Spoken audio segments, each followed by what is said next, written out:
what do you think of this relationship between body and energy, no? From the perspective of yoga practice, what is the body and how does it relate to the flow of the primordial energy practice? So first, I would like to start by clarifying something which is very important for me. I'm going to speak about something that I don't understand at all, which is the mystery of consciousness. Of course, I've got a narrative about it, but beyond that narration, I don't know. I say it's good to clarify that, and in fact, it reminds me of a beautiful text called the Kena Upanishad. It's at the beginning of the Upanishad, and it is said that okay, the mind doesn't go there, the speech doesn't go there, the ear doesn't go there. We don't know about it, which is the absolute, and we don't know how to teach it. So you see, that's a beautiful statement. I mean, we don't understand this mystery of consciousness, and I've got, as I said, I've got a narrative. Beyond that narrative, beyond I don't know. But now speaking about body and energy, there is no difference. See, the body is the expression, the field of consciousness. The body is the field of awareness. In fact, the body is, I would say, the instrument of consciousness to recognize itself as a limited subject. And that's it. So there is no difference between the body and energy of consciousness. The energy of consciousness expresses itself in a myriad of forms. Well, from psychoanalysis, we also think about this. You just say something so interesting, no? The limitations. The consciousness comes and experience this limited body, no? From psychoanalysis, we speak about this. We call it castration. Castration in the sense of things we cannot do, no? Things that we are limited, things that we would like to, but we are not able to do. And I also believe part of this human experience is to experience certain amount of limitation. Absolutely. Yeah. In fact, Teilhard Chardin was saying we are not human beings making divine experience from divine beings making the experience of being human. Yeah. So anyway, see the limitation they don't define us. That's the good. The limitation don't define us. The process doesn't define us. And what do you think defined us? Pardon? What do you think defined us? Nothing defines us. Because we Nothing. are somewhere you see we are awareness, so the awareness cannot be defined. So the thing we are not defined by the process. That what allows me to do the process is at the process. Very interesting. Francisco, ¿te gustaría preguntarle algo? I lost the first part of the question.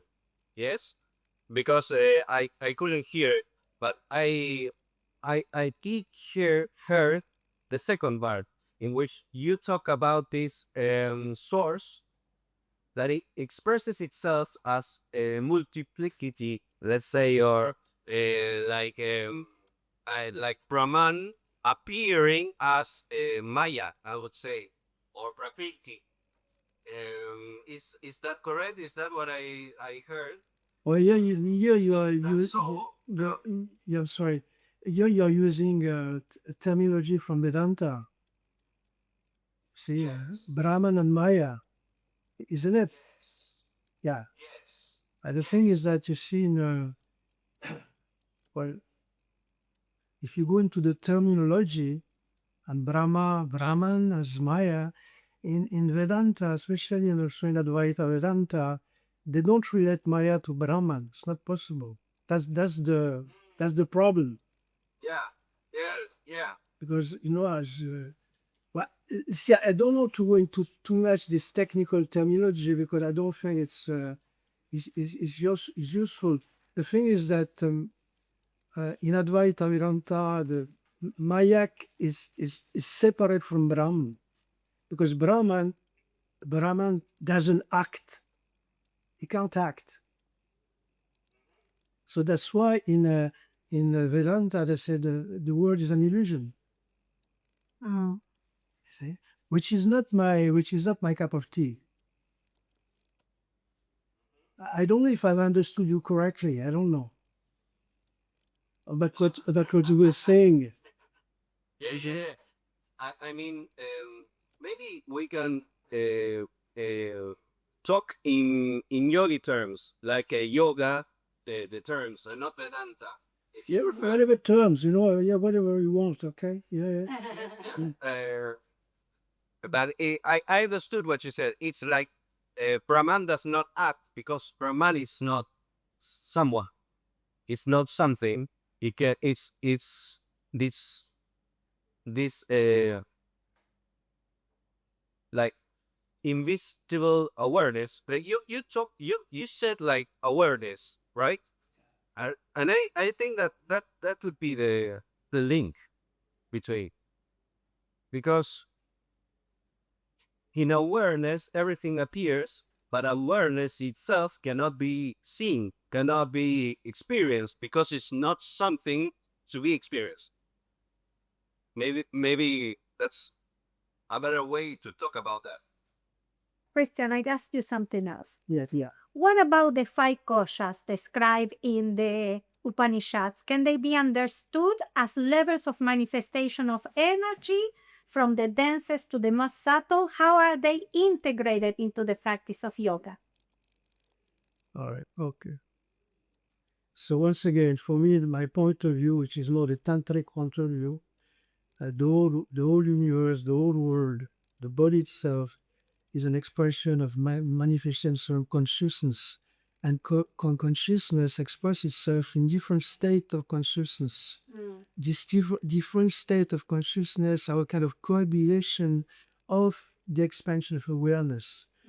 And the body, or in the yogic vision, and the gross body is just an expression of different coagulations, different limitation, hence the koshas. As the kosha, which are related to the anamala kosha, which means literally the body of food, and the pranama kosha, which is the manama kosha, all has different coagulation and one set of consciousness. The body, the function of the body, the breath, the prana, the mental functions, the emotions, the intelligence, and what they say, the body of joy. So that's different coagulations, which helps me to know myself as this form. But this form, this limited form, what I call Christian me, is an expression of different coagulation. But those coagulations are in fact the play of consciousness who limits itself to experience the universe as a form. This is the play of consciousness. Play of consciousness of limiting itself to perceive itself in millions of channels. Hence the Koshas. Master Koshas.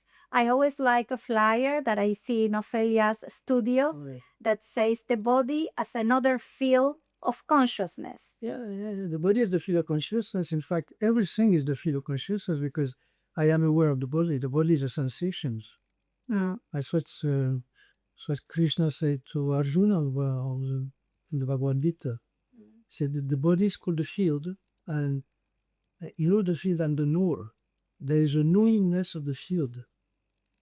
Because see, the body is just a feeling in awareness. I feel my body, so it's a feeling in awareness. The problem is that I'm so identified with that form that I really think that I'm that makeup. And because I'm so identified with that makeup, I just define myself as my makeup, and I'm very scared shitless to lose my makeup. Because I think that's me. I know me. This. There's some mantras that says, I'm not this body and I am not even this mind. We are none of this, but we are very identified about it. Yeah, but the thing is that to understand that, you have to go through it. But you can't just be, on the conceptual level.